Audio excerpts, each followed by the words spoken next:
got some men people in here. All right.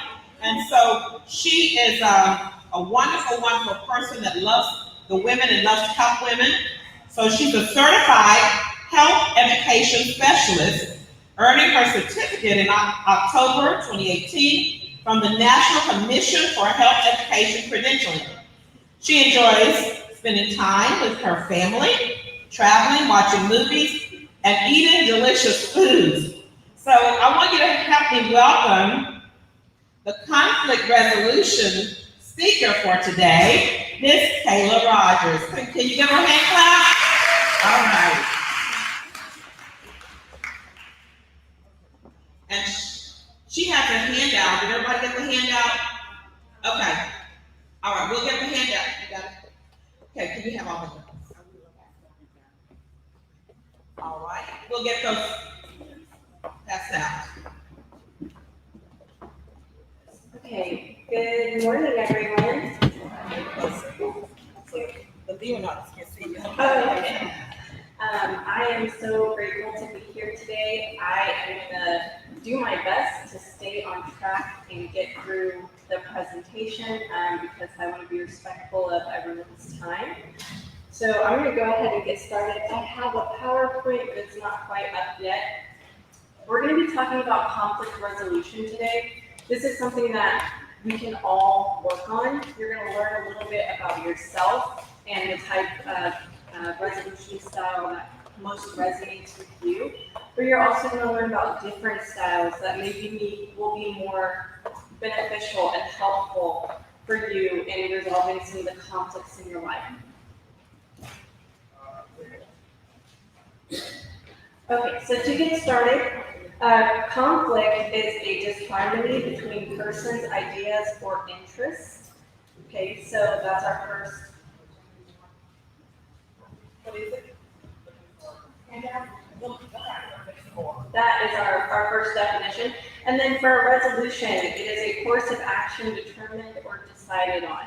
So we're going to talk about some conflicts, different sources of conflict, and then we're also going to talk about how we can come to resolutions.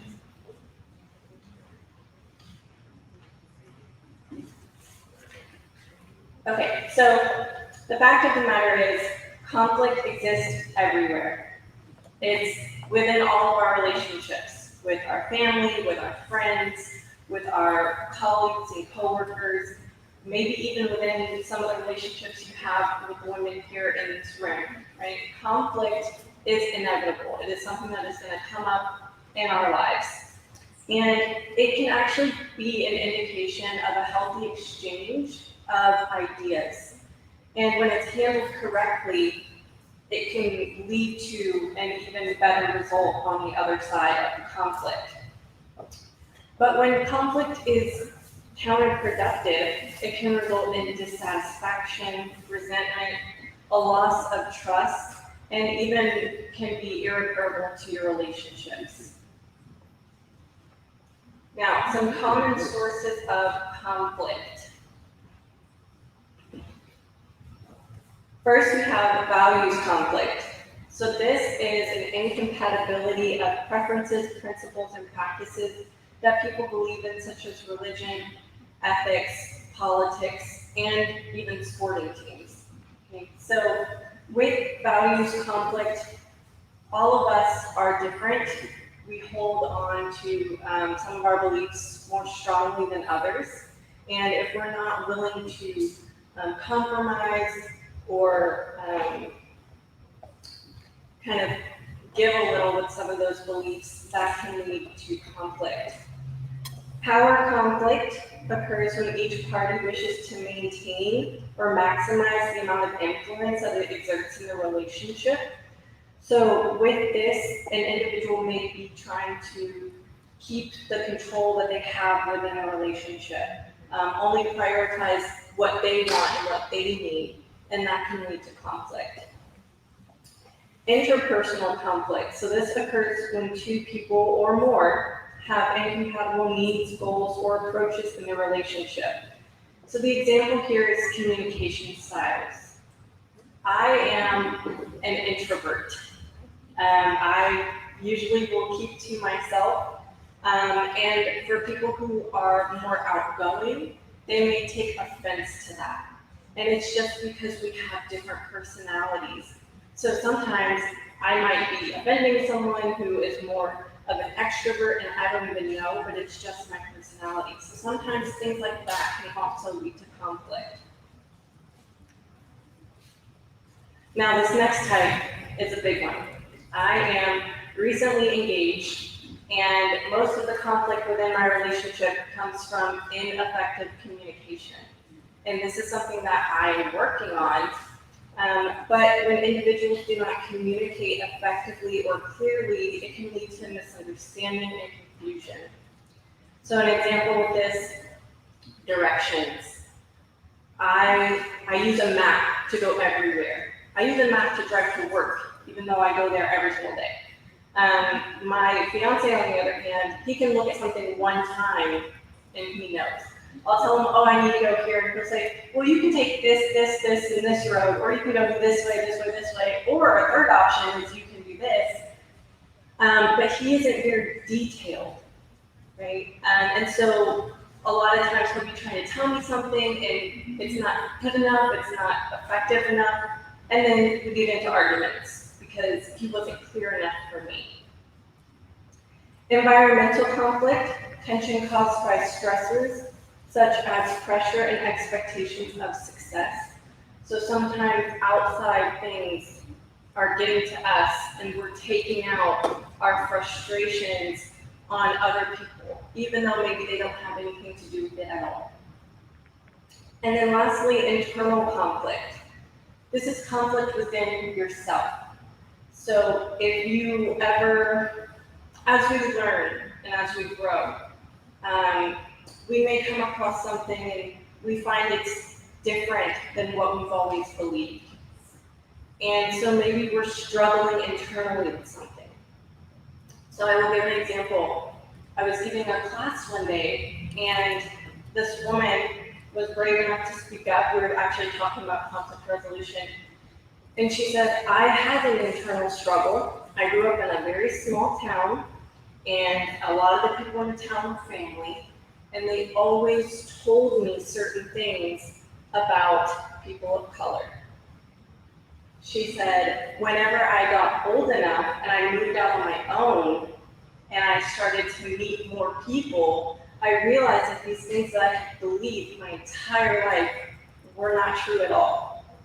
And so she had this conflict within herself because people that she loved, that she trusted, had been telling her something her whole life.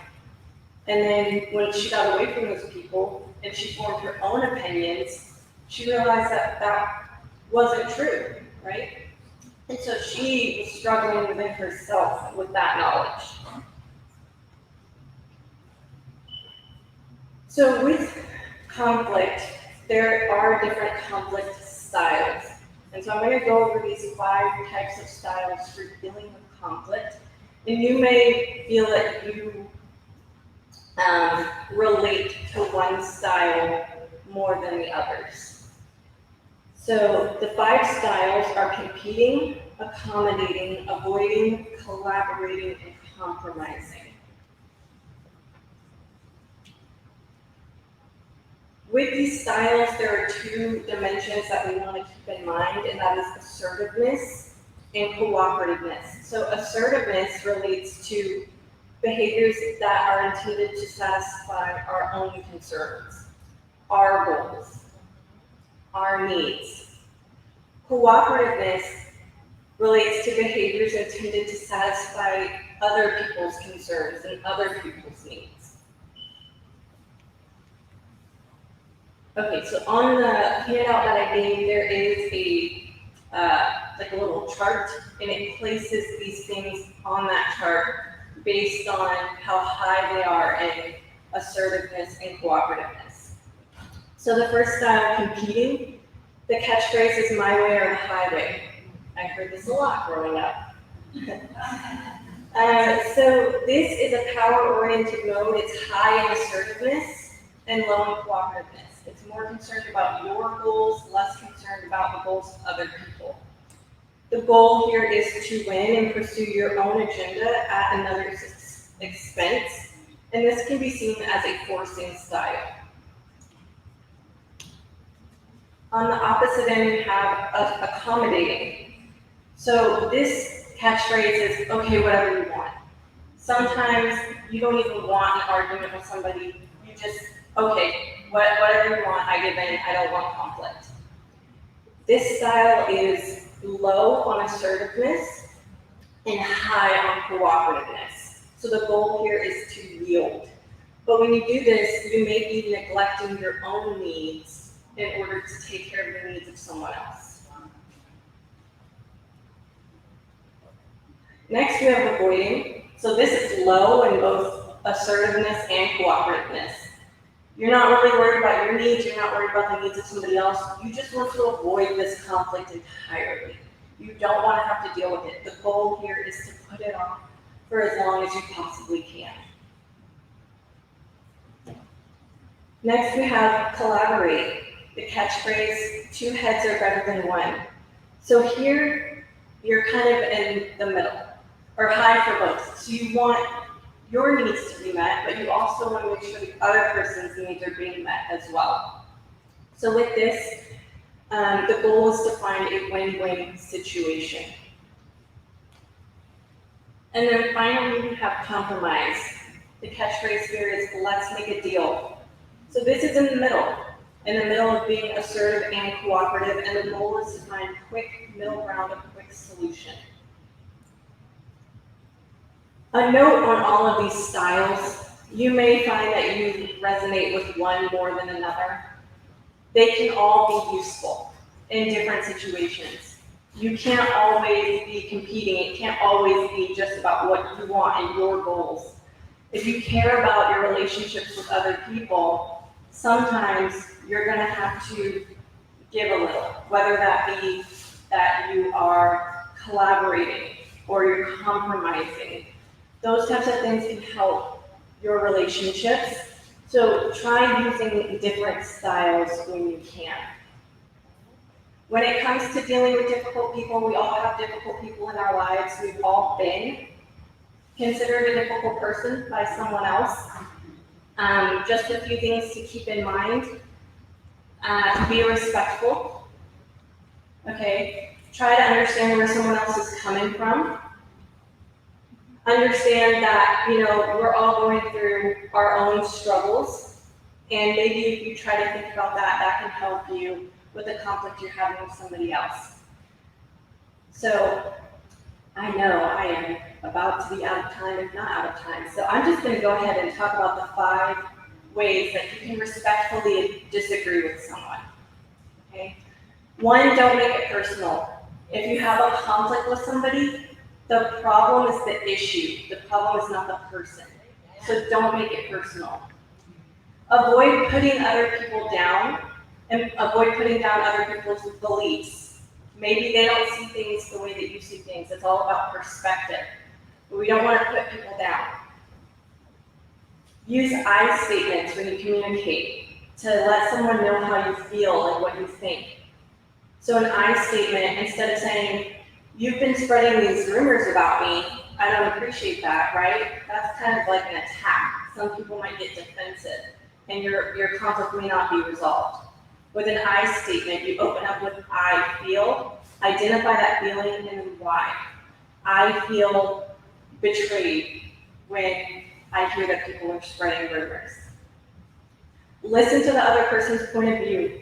A big part of communication and conflict resolution is being able to get your feelings across, but also being able to hear the other side. And then finally, maybe the most important, stay calm.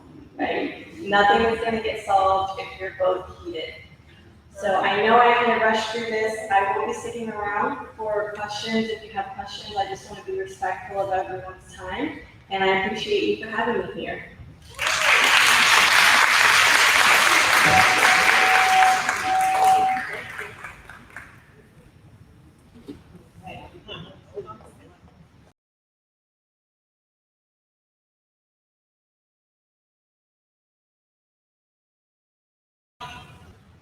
You will raise your hand, we can take a couple of questions. Okay,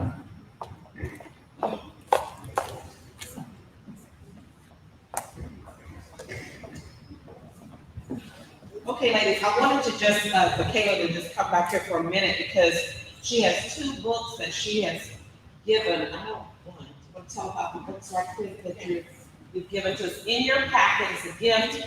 And there's so many things that they talk about. We couldn't have her talk about all of them. So I chose conflict resolution. Guess why I chose that? We need it, right? Point to yourself and say, I need it, because you knew I needed it. Okay? Whether it's on our jobs, in our homes, with friends, family, whomever, we will have conflict. If you haven't had it, just keep living. Or if you're lying, stop lying, okay? All right. Okay. No, I'm just gonna keep it real. But the books, tell us about the books that you have for us. Yes.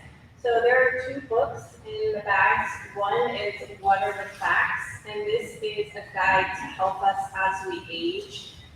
Just become more aware of some of the things that we may encounter or that we are encountering with our health. So it talks about chronic conditions like diabetes. It talks about the importance of physical activity and nutrition. It talks about cancer. It talks about reproductive health and menopause. So it really is just a great guide through our health as we age. And then the second book in there is How's My Health? And that is a health record tracker.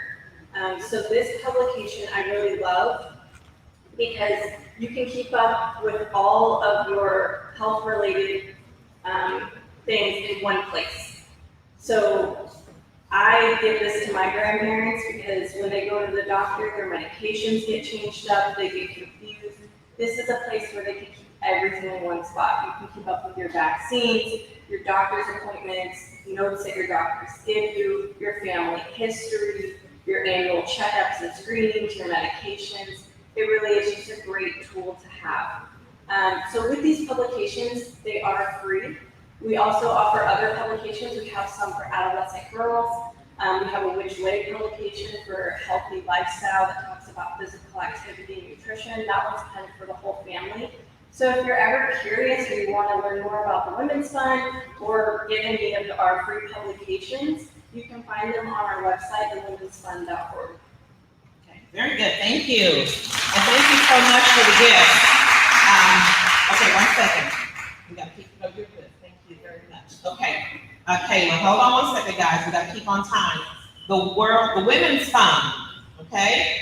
This, as she said, I want you to see it in your booklet so you can know how to get in touch with her, how you can get more of the options of books to have at your events and things like that. It's free. And I wanted to thank her for giving that to us. That little journal in there about your health, you need to have a track record because I don't know as you get older until you start to forget. But you need to keep where you have one place of all of your health issues, how you're feeling. So take that out and use it. I try to get things for you that you can use on a daily basis to keep you healthy.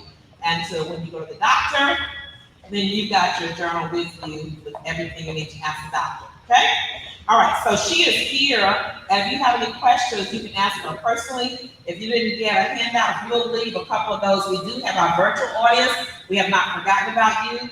We will put together all these handouts and recipes in a folder and a packet for you. And when you come to church on Sunday, or if you're ever by here, if you're out of state or out of town, we will mail it to you, okay? You just have to register, and we built in that to be able to get it to you. We're gonna get some goodies to you, so don't worry. But if you're in the city, it would be good to come Sunday and pick up your packet. We have a lot to give you, okay? All right, so without further ado, we're gonna go on to our next speaker.